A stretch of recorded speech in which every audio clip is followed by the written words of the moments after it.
Cirurgião que está acompanhando o presidente Jair Bolsonaro. Então, hoje ele está no segundo dia de pós-operatório da correção das hérnias. Do ponto de vista de cirurgia, está tudo sob controle, está tudo transcorrendo sem problemas. Ele vem aí fazendo fisioterapia, os cuidados de curativos, cuidados gerais, e dessa parte está indo bem. O que aconteceu, conforme a gente havia mencionado na primeira entrevista coletiva, é que nós avaliaríamos a questão do soluço, para ver a necessidade de realizar aquele outro procedimento do bloqueio do nervo. Tá? Então, aí eu vou passar para o Dr. Brasil Caiado, que vai comentar a respeito disso. Boa tarde, meu nome é Brasil Caiado. Boa tarde, meu nome é Brasil Caiado, eu sou da equipe clínica do presidente Bolsonaro. Conforme nós relatamos anteriormente, a nossa proposta inicial era otimizar o tratamento clínico ao máximo possível o que nós temos disponíveis de medicamentos. Isso foi feito desde o início da internação, mas a resposta não foi conforme nós esperávamos. Ontem ele teve uma crise de soluço muito prolongada, inclusive mais forte, o incomodou profundamente para dormir. Hoje ele já acordou abatido. Como nós estávamos com uma programação até na segunda-feira, não sabíamos bem o dia, aí hoje nós chamamos a equipe que faz esse procedimento, que vai ser relatada a voz da minha palavra, e nós optamos pelo procedimento do bloqueio anestésico do nervo, e agora nós vamos aguardar a resposta, mas já temos uma programação para fazer do outro lado, que hoje foi feito do lado direito, segunda-feira faremos do lado esquerdo, e quem vai explicar bem deste procedimento é o nosso colega. Dr. Matheus Saldanha, que foi o responsável pela execução do procedimento. Olá. Boa tarde a todos, meu nome é Matheus, eu sou da Radiologia Intervencionista, juntamente com o Dr. Lauro da Anestesia. Nós fizemos o bloqueio do nervo frênico dele, inicialmente, justamente porque o Dr. Brasil falou agora, ele estava com crise de soluço, principalmente ontem, então a gente optou em fazer hoje o procedimento. Então, basicamente, só explicando bem rapidamente para vocês, de forma bem rápida, basicamente a gente localiza o nervo frênico onde ele está passando aqui na região cervical. Então a gente localiza com ultrassom o paciente sedado, que é importante, e monitorizar durante todo o procedimento. Isso é fundamental, porque a intenção é você bloquear o nervo aqui e parar o movimento do diafragma desse local. Então é importante que ele esteja monitorizado, vendo tanto a frequência cardíaca quanto a oximetria do paciente. E foi bem bacana, deu tudo certo, graças a Deus a gente conseguiu localizar, fizemos o bloqueio. Fizemos só de um lado, obviamente, porque se você faz dos dois lados pode dar saturação e tudo mais. Então, primeiramente você faz de um lado, depois você faz do outro lado, para ver como que vai ser a resposta, porque a gente sabe que é multifatorial a questão do soluço. Então, essa é uma opção para que a gente possa observar como vai ser o resultado agora. O quadro dele evoluiu ao ponto dessa cirurgia ser considerada uma cirurgia de urgência, uma vez que seria feita na segunda. No primeiro lado que foi feito hoje? Deixa eu só corrigir. Ela não estava programada para segunda-feira, não.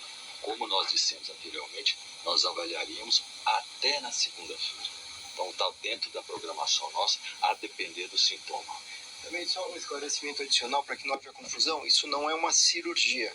Tá? Do ponto de vista técnico, é um procedimento de neurointervenção, de radiointervenção, desculpa, tá? Em que se faz uma punção com uma anestesia. Não implica em incisões, em corte, em ponto, nada disso. Tá? Então, o termo técnico é um procedimento por radiointervenção. Como funciona esse procedimento? Ele tem um tempo de duração do efeito dele?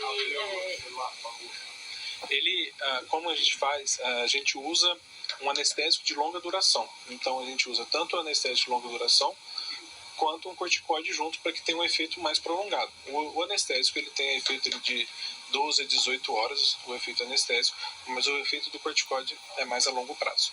Então, se tratar de uma anestesia, o efeito não pode voltar depois? Não pode ser só momentâneo esse efeito?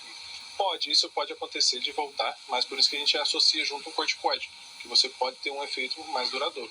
Como eu falei anteriormente, exatamente o resultado igual ao ser humano, nem 2 mais 2 são 4. Isso é por bem e por mal, entendeu? Então a gente tem que ver como que já há um tempo que já tem esse soluço, entendeu? Então a gente tem que ver como que vai ser essa resposta a esse procedimento. Tanto é que nós estamos programando fazer do lado esquerdo, porque tem dois lados, tem o direito e tem o esquerdo. Então nós bloqueamos hoje o lado direito, ainda nós temos que ainda fazer o lado esquerdo. Doutor, uma dúvida. Se há um corticoide, ou seja, ele ainda está sob efeito desse medicamento, como que você vai saber se a equipe médica vai conseguir saber se o procedimento foi de fato bem sucedido? Eu acho que é observar clinicamente ele como que está indo agora, né? Eu acho que é observação...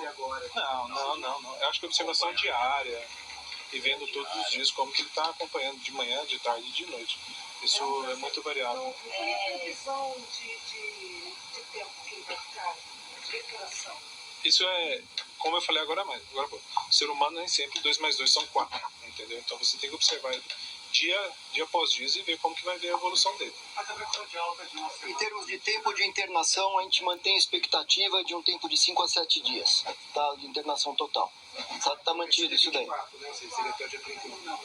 Por aí, isso. Está previsto de realizar esse novo procedimento na segunda-feira, pelo menos mais 48 horas de internação após a realização do procedimento.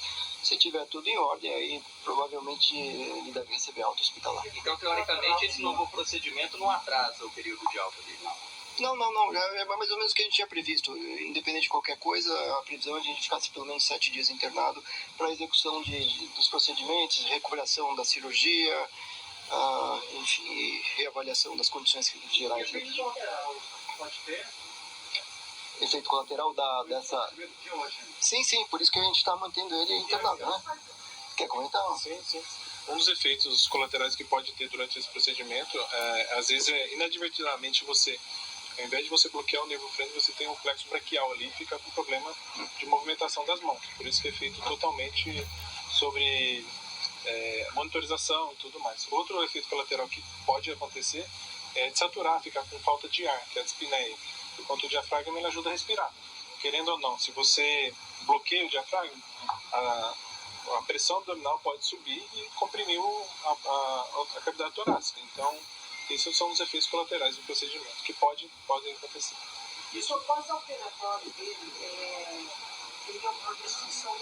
Por exemplo, se ele voltar para a Polícia Federal, como é que vai ter esse controle da saúde dele? Vocês vão continuar monitorando? Como vai ser? Brasil. Até nós termos optados por fazer hoje, pela crise do soluço forte de ontem, é uma certa vantagem, porque nós temos mais tempo dentro desta mesma internação cirúrgica, nós aproveitamos para fazer esse procedimento. Então nós temos aí um tempo mais longo até a alta e a observação inicial. A sua pergunta eu entendo. No pós eu estarei presente com ele praticamente todos os dias. Existe também a equipe de lá, mas a gente dá um apoio por questão de segurança. Sim. Agora, O procedimento tem tempo limitado. Como o senhor falou, o efeito de corticoide também tem uma duração limitada. Se estuda outro procedimento definitivo para solucionar o problema? Eu acho que é tempo ao tempo, entendeu? Eu acho que a gente tem que observar como que ele vai seguir agora. Eu acho que nós acabamos de fazer o procedimento, tem pouco tempo. Acho que é muito precoce ainda para a gente falar quais outros procedimentos fazerem e o que fazer, entendeu? Eu acho que segurando... Quanto tempo em média dura esse efeito do corticoide? O senhor falou que é um tempo maior. O corticoide ele pode ter ação até 3 meses, ali, pelo menos, ali, junto ao organismo. Nós fizemos ele localmente, então ele pode ter um efeito menor, mas é bem variável o tempo de duração desse corticoide. O tempo durou mais ou menos cerca de 1 hora, mais ou menos 40 minutos a 1 hora, mais ou menos. Mas o procedimento, conforme o Dr. Virulino falou, é muito rápido, não teve corte. Todo o procedimento de preparação e tudo mais. Execução assim, bem rapidinho. Ele já voltou para o quarto? Já está no quarto. Já está no quarto, vai se alimentar agora, vai fazer fisioterapia. Então tá tudo, já está consciente, orientado. O senhor falou que é muito cedo ainda para pensar, mas quais seriam as outras alternativas se elas forem necessárias? Bem, aí eu vou até passar para o Virulino, mas outras opções que tem, você pode fazer, clampear o nervo frênico na caixa torácica, é uma outra opção que você pode fazer para tratar com relação ao nervo frênico, mas a gente sabe que o tratamento do soluço não é apenas isolar aquele nervo ali, existem outros fatores, outros procedimentos que você pode fazer que pode ajudar nesse procedimento. Em último caso, você pode fazer isso que ele comentou de clipar o nervo, você pode, a gente está discutindo a possibilidade de eventualmente fazer botox no nervo, você pode fazer crioablação, então tem várias alternativas aí, mas todas essas alternativas elas são um pouquinho off-label, que a gente diz, tá? Não existe, olha, precisa fazer isso, eu tenho que fazer isso. Então a gente vai fazendo menos invasivo e reavaliando periodicamente. Se chegar num ponto que não resolve, a gente vai rediscutir e ver qual é o melhor caminho para seguir. Nesse caso, eles já não internovam mais? Não. Acho que agora o procedimento que está proposto é esse. E nesse momento, nessa internação, a gente não pretende ir além do que está sendo feito. Até quando os senhores vão avaliar se vão fazer doutorado assim? Não, já está programado. Já está programado. À tarde. E se não fizer efeito, mais quanto tempo de avaliação? Eu não entendi a pergunta. A nossa proposta dessa internação foi... A nossa proposta dessa internação foi a cirurgia da hérnia bilateralmente e o controle do soluço. Então nós estamos seguindo praticamente o que nós tínhamos proposto, para ser bem claro. A avaliação, às vezes, querem um prognóstico mais de médio e longo prazo. A gente não faz porque, na verdade, a gente não sabe mesmo. O que nós estamos com o nosso foco de cuidado é com o paciente diariamente, para que a gente possa evitar qualquer tipo de complicação ou algum desdobramento. Mas a gente está avaliando realmente, a nossa avaliação é diária. Quanto à alimentação dele? Quanto à alimentação dele? A alimentação dele é como o presidente, ele tem muitas comorbidades, por exemplo, hipertensão arterial, anemia, gastrite, esofagite, refluxo gastroesofágico, ou seja, são muitas doenças conjuntas. Então a alimentação é voltada justamente para todo o conjunto. A gente trata a pessoa e não a doença. Então é uma alimentação mais branda, com pouco sal, pouca gordura. Ele tem doença obstrutiva da coronária, ele tem lesões de gordura nas carótidas, ou seja, todo esse conjunto é analisado pela equipe de nutrologia do hospital. Agora, depois do procedimento, tiveram novos ajustes na medicação? Olha, de ontem para hoje, nós até suspendemos a medicação do soluço, porque era interessante que ele estivesse no momento do procedimento com soluço. Mas ele não estava, ele teve soluço durante a madrugada e agora de manhã ele dormiu bastante durante a manhã e não teve soluço durante o dia. Então nós deixamos ele sem medicação e provavelmente entre hoje e amanhã a gente vai deixar com o básico, tá? Para justamente poder avaliar a recorrência do quadro de soluço sem medicação. Mas previamente a isso, nos dias anteriores, nós tínhamos praticamente dobrado toda a medicação disponível para essa patologia. A gente usou tudo que tem na literatura médica, nós tentamos tudo de forma clínica, como eu falei anteriormente, para ser menos invasivo, mas também a gente não pode deixar ele nessa condição debilitante de ficar sem dormir. Por isso nós optamos por isso. Foi feito um ajuste na medicação do soluço. Esse ajuste de ontem foi a suspensão, então. Não é só para o procedimento. A medicação já está sendo ajustada desde o primeiro momento que ele